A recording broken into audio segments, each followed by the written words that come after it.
È un gioco triste, per essere sinceri, ma era un gioco, era un passatempo intenso che negli anni 60 e 70, quando ero ragazzino io, era diffuso, era compreso, era consentito, era quasi una cosa normale, perché a scuola, no, o si parlava di calcio o si parlava di andare a oselar, a fistar col vischio, perché in quel tempo si andava con il vischio, poi c'erano gli uccellatori professionisti che avevano magari delle pagne ben organizzate, oppure avevano le reti, avevano tanti richiami. E noi bambini eravamo in tanti, io credo che nei vari borghi c'era sempre qualcuno che aveva era una passione, era un modo di vivere la natura. Io ricordo benissimo che non era il fatto di avere tanti uccelli, catturare tanti uccelli, invischiare tanti uccelli, avere tante gabbiette piene, no, la cosa bella era prenderli in mano e vedere come erano fatti, la bellezza che caratterizzava il piumaggio. Era come un premio, era un premio in natura. Purtroppo nel tempo questi piccoli premi di bambini hanno preso il posto dei soldini. Il mercato era a quel tempo fiorente, perché c'erano i commercianti che passavano su queste uccellande a comprare il catturato. E questa cosa secondo me ha un po' rovinato il tutto, perché uno non era mai contento, insomma. Infatti ricordo un bracconiere, non di qua, della montagna, che diceva: a rovinare l'ucellagione sono stati i soldi, perché prima uno veniva a casa, prima significa anni magari 40, 50, che era una pratica diffusa, ti consentiva anche di mangiare. Veniva a casa e diceva contento: ho catturato 10 cesene, 5 tordi, ho catturato 5 peppole, e si fa una pignata di mangiare, no? E invece negli anni 60, 70 non era più questo il discorso. Ho portato a casa 20 tordi, sono 100.000 lire. Ho portato a casa 10 peppole, sono 20.000 lire.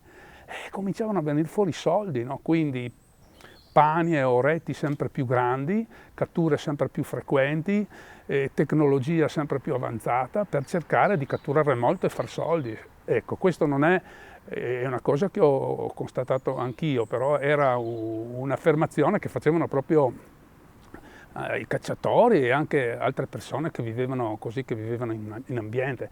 Comunque, al di là di questo così aspetto, ricordo da bambino l'intensità con cui vivevamo queste esperienze qua. Era un vivere nella natura, perché ci si trovava e dovevamo preparare i paloni, li chiamavano, cioè le panie. Erano dei pali dritti, il più dritti possibile, che tagliavamo. Ricordo che sceglievamo per lo più l'ailanto, perché è un palo dritto, no? Lo tagliavamo alto tipo 5-6 metri, e poi ci si faceva i buchi avevamo un trapano a mano, ovviamente, ci facevano dei buchi, e su questi buchi ci infilavamo dei rami, le starse, il palon e le starse, no?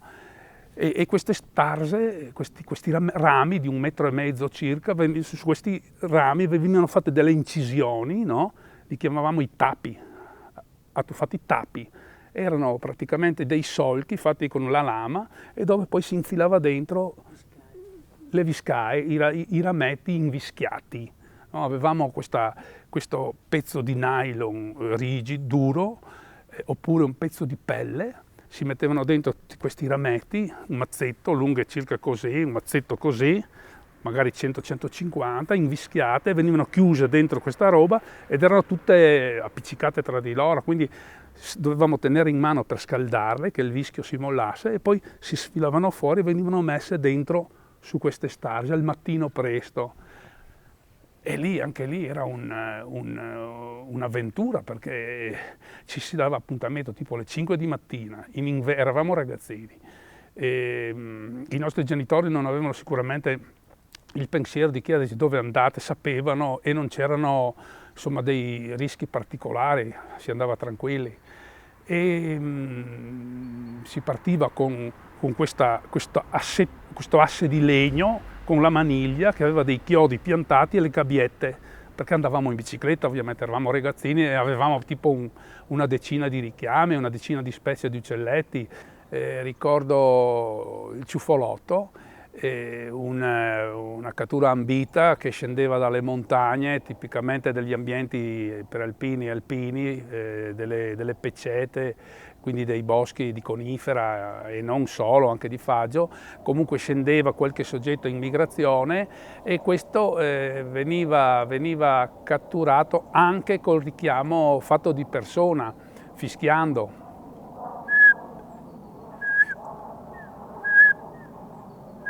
Aveva un richiamo molto semplice, e a questo richiamo lui rispondeva perché faceva qualche evoluzione sopra le panie e poi si calava e capitava che, insomma, che si prendesse. Non era una cattura frequente, comunque preziosa, che magari richiedeva così una parte della pania preparata in un modo un po' speciale, con anche un richiamo culinario fatto di semi particolari o di bacche particolari, dal colore particolare che lo richiamavano.